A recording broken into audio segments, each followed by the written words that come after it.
What is there to say about Cyberpunk Edge Runners that hasn't already been said?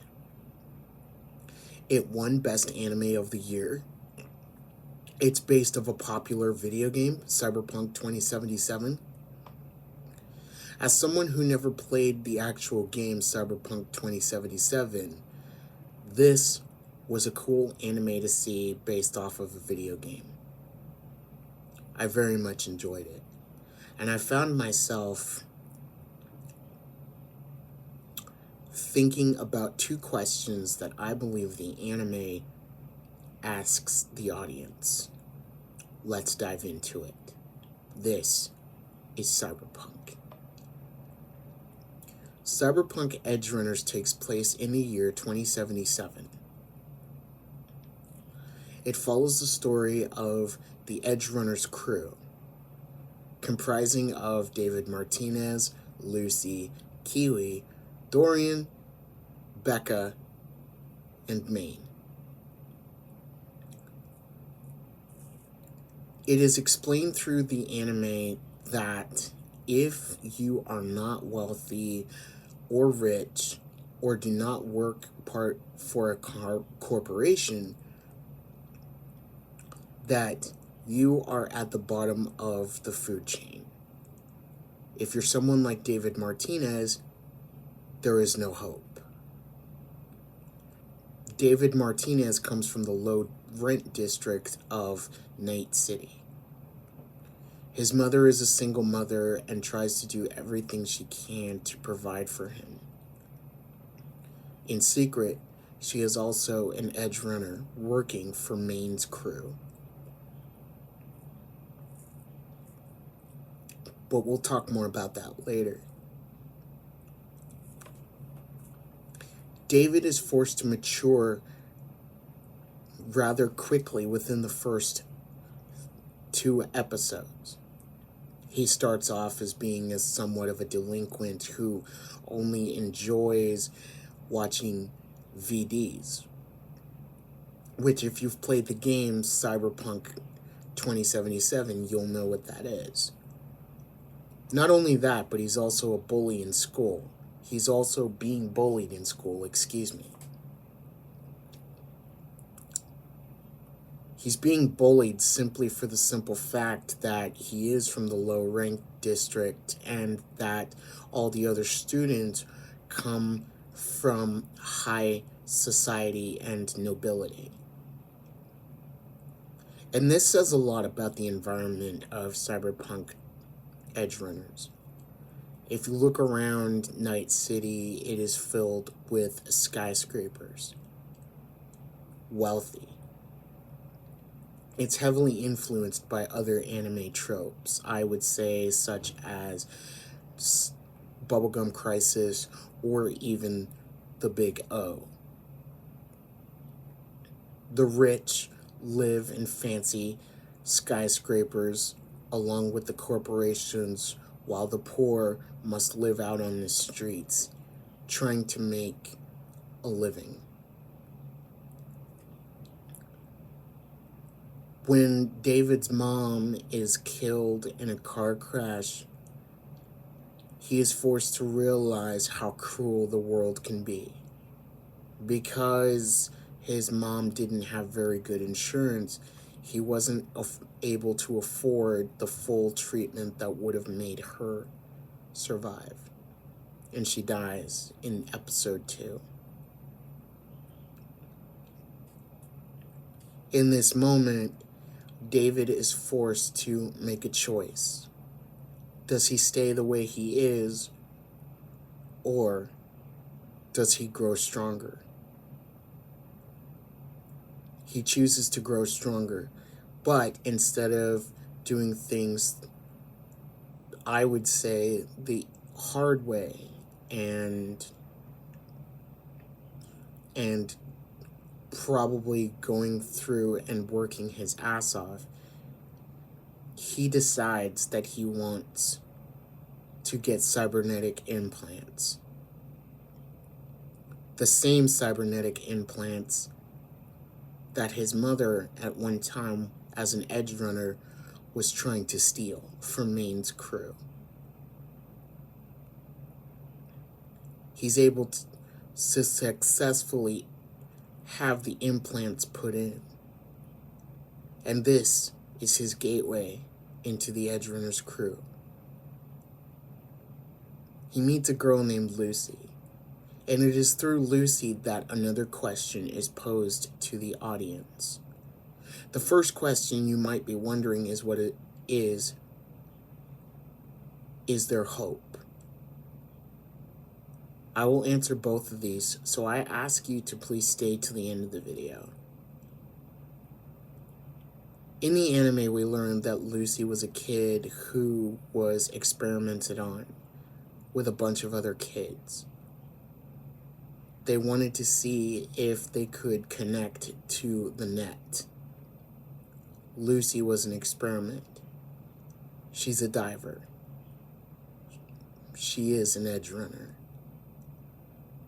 And her and David end up forming a relationship and falling in love with each other.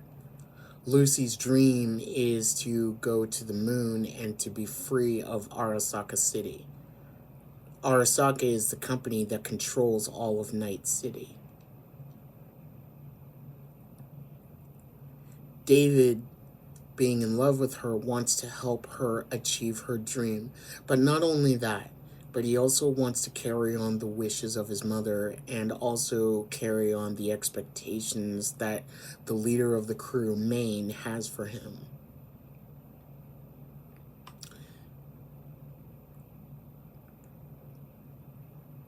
Maine, unfortunately sacrificing himself for the crew, falls victim to a sickness known as cyberpsychosis.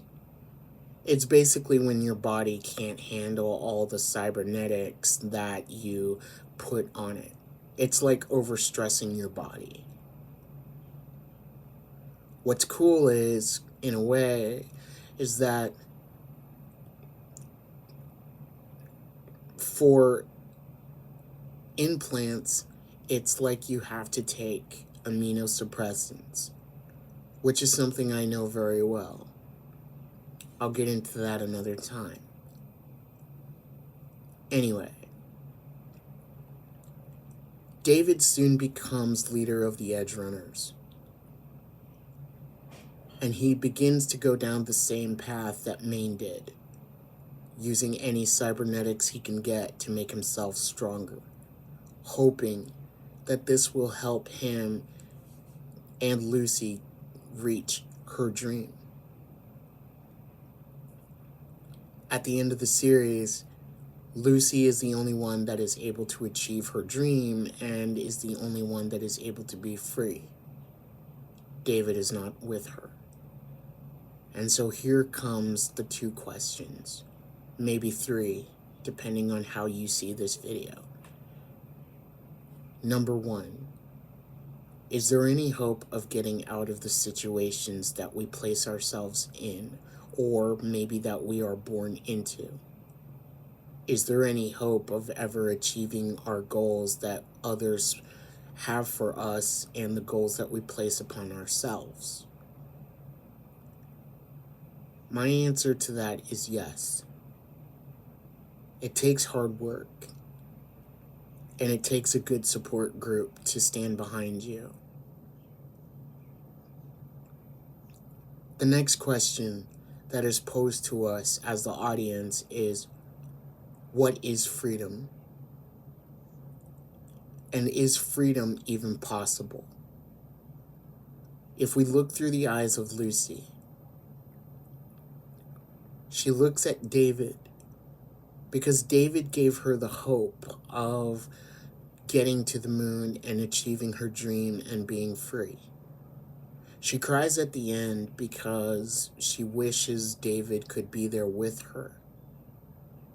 I would like to think that she does achieve her dream of actually going.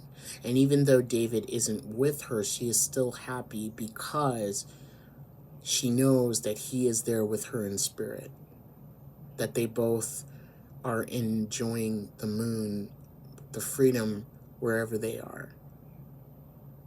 So my answer to the question is, freedom is a state of mind.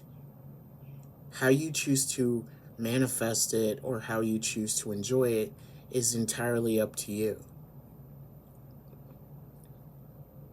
How to achieve happiness is simple. Whatever makes you happy, whether it's anime, Star Wars, hiking, music,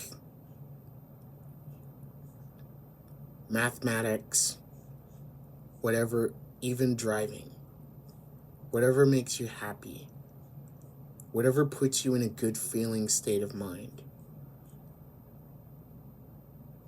that is happiness. And that is how you achieve it. Cyberpunk Edgerunners was one of my favorite anime of 2021. Excuse me. For those of you that have seen it, it was one hell of a ride. And if you haven't seen it, it's on Netflix still. I highly recommend you go watch it. And if you guys have played the game, let me know in the comments below how the game was. Was it cool? Was it awesome? Or was it bad? Was it glitchy? I want to hear your thoughts. And I also want to hear your thoughts on Edgerunners. Tell me what you guys think.